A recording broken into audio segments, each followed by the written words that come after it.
the thought, at least a few years ago, when I mentioned this to some people, the response I got back was, if they left buildings up, it would be like Norwood Elementary. You have a vacant building sitting there. I disagree with that because, like, well, you don't give it to, you don't have the capacity to do anything with it. That's why it's vacant. But yeah, if they closed and tore it down, to be a vacant lot or something that they've been trying to sell for development. Yeah. So it is not just, it's a number of schools. Henry Kite, Lem Turner, that's another one. And really, look at the historic black areas, is probably one of the majority of the ones that are on the demolition list because the other neighbors have influence to stop that. Yeah. With the people down, when they were closing the school on Gas Beach, people got together and they stayed together. Right, they're staying open. And they stood, their school was open. Yeah. We need to do the same thing about at the 21st for Long Branch. Long Branch was out there when it was dirt roads and cows and wagons and everything else. Yeah, Long Branch is just as old as J. Allen Axon. Long Branch is built for the African American kids inside of town, and J. Allen Axon built for the white kids inside of town. Do you know what year it was built? It's like 1912, 1915, somewhere around there. Yeah, it's historic school. But when they say closed mouths don't get fed, right? So that's what you have to do. You have to raise up and demand certain things. Council tends to listen. You have two more questions. Two more questions back here. Oh, my bad. You, go ahead. Oh, it's not really a question. It's a comment to what you said about the getting civically engaged. So with the plans that Ms. Glory was talking about and the work that we're doing, a big part of that is educating around the work that Ennis and I do, urban planning. So like the zoning, land use, how you can locally landmark stuff. Like we want each community to have that voice in the plans of this is what we want to be landmarked. Like he said, the best thing to do is to be organized and have at least a thought of the next best thing. A building is better than bare land. It is more opportunity for a developer. He sees a blank canvas. So our whole intention is to educate, empower, so y'all as a community can self-advocate. You don't have to wait on groundwork. You don't got to wait on the city. You don't got to wait on federal government. The whole point of the plans are to be action-based, so capacity building, how you can fund yourself. But yes, I wanted just to add on to that of that is a big part of what we're hoping to do of you understand the talk that they have at City Hall. What I was going to say, as it relates to Long Branch, probably half of us in here went to Long Branch, including myself. But what I was going to say is that I'm older now, and I know that's not a reason to fight, but people have to realize that when you have kids that go to these schools, you have to be actively involved as well as some of us older people in the neighborhood. You know, I came from that neighborhood. I went to that school, and I would hate to see it torn down, but I don't know what way we can actively get the parents or the students that go there. I may call the parent, I may call the principal, ask her if she need me to pass out flyers for the kids to take home, because I hate to see the school closed. But I do know this: when you're fighting against the city council and the school board, you better have your armor on. Well, first of all, you got to find out how many kids. A lot of those kids are busted at school and they're not in the neighborhood. Oh, really? So you actually have to get a head count. But what I do is invite you to our next historic East 21st Street Neighborhood Association. Okay. And you can put our heads together. You can assist us with that. I wouldn't mind working on that because I hate to see Long Branch. We lose that school. And I'm pretty sure they just voted to close it down. They probably I just did. don't know the year. I don't, because they had the 2 years. It said 2 years. And Two if years, it's already so. done, I don't think you're able to undo it. So what I would say, regardless if it closes or stays open, I would say even though they say they want to demolish the school eventually, I think there's still some influence that you can have on that. It would save them money not demolish the stuff actually, you know. So, Okay. but the communities that are vocal and organized can typically push things across and change it. And we saw that in this process. That beach school is staying open. They're not tearing down Ortega Elementary. They're not tearing down Fishweir. All those schools are on that list to be torn down originally and closed. So they had Long Branch on the list before and they took it off. there were a number of schools on the original list. And I don't know exactly how Long Branch changed that. I just know when I was with the Durkeeville schools, I saw it in there.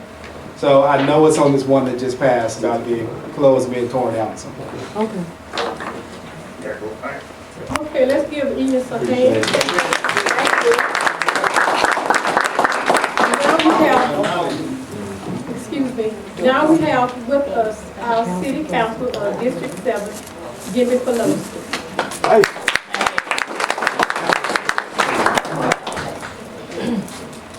Thank you all. I heard a lot of talk about city council in there. It got me nervous. I was like, yeah, they're awful, and I was gonna sneak out. So my name is Jimmy Peluso. If you haven't met me before, I am your city council member. District 7 was redistricted last year because of a court order. It was a gerrymandered district. They gerrymandered to make sure that Republicans had an edge. They gerrymandered to pack as many black voters into a few districts as possible. And so a federal judge, based on the ACLU, Northside Coalition, and other community activist groups kind of came together and they broke the gerrymander. And so District 7 was created kind of out of thin air. It was very, very quick.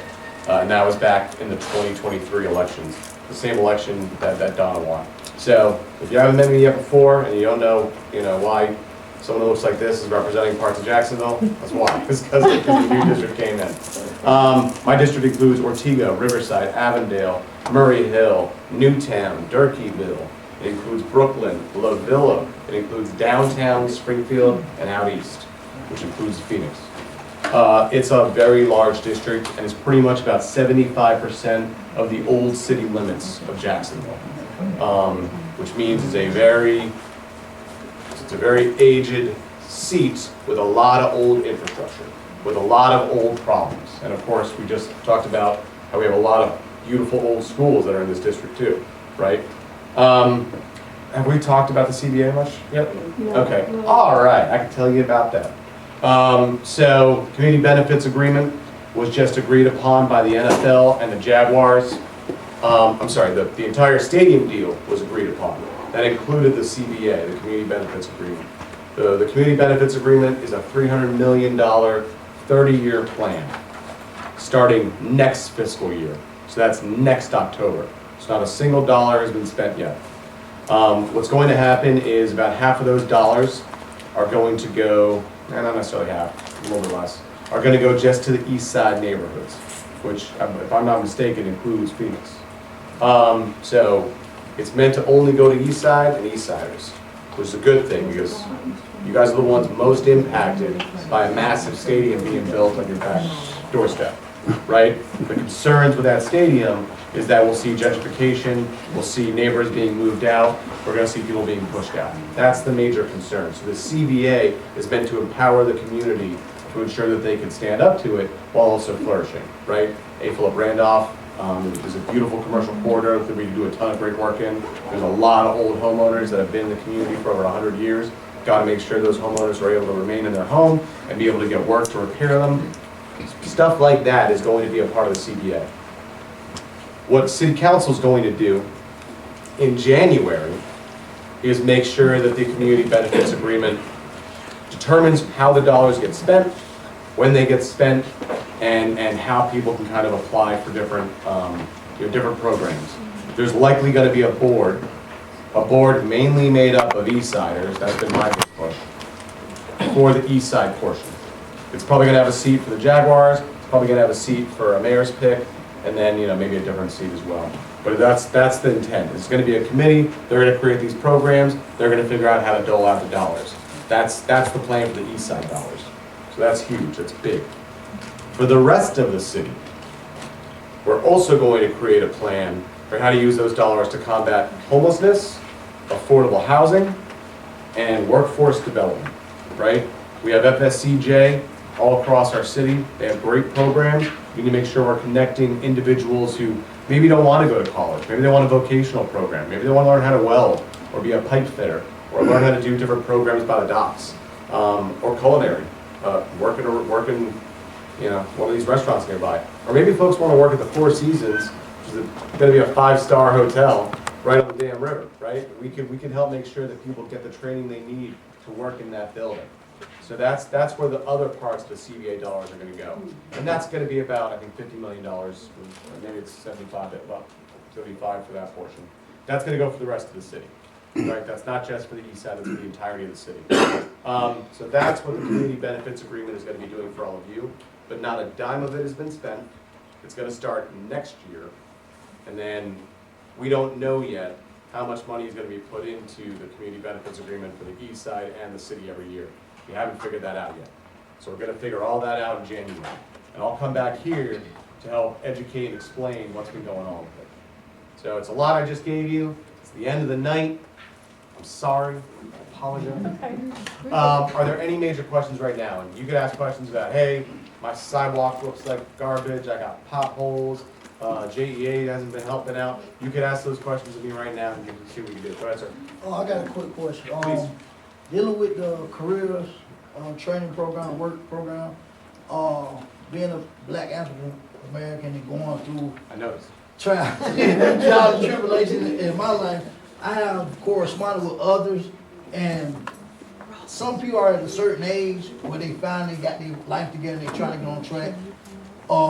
With going back to get a high school diploma or a GED and still keep things going on at home, it's kind of hard. Certainly. So with that program, would they be ways where they're excused going back to get GED or you know what I mean, high school diploma, and they can get in them on-job training programs or whatever?